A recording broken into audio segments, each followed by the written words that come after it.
First point I want you to note in your notes is that God created man for rulership and not for religion. This is very important to remember, that God's motivation for creating man was not because God wanted a creature to worship him in a religious experience. As a matter of fact, religion was invented by sin. Now I pause for you to get the point. Religion is a product of the fall of man.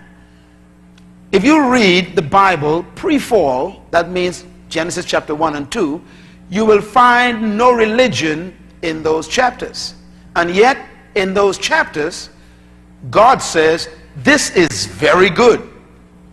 Which means, where there was no religion, God considers very good. Religion was created in Genesis chapter 4, when the first human activity of building an altar was invented, or created, or initiated by who? Cain and Abel. Which means that Adam and Eve, based on the historical biblical record, there's no record of them singing in the garden, praying in the garden, fasting in the garden. There was no prayer meetings and all the activities we do. As a matter of fact, in the Garden of Eden, there was no apostle, prophet, evangelist, pastor, teacher.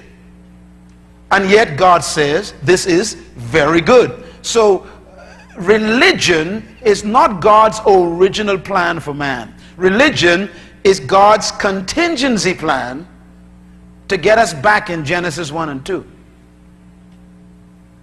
In other words, Genesis chapter 1 and 2 is God's perfect will. Chapter 3 is God's will that went bad. And from chapter 3 of Genesis to Revelation 21 is God's program to get us back in chapter 1 and 2, which is a chapter without religion.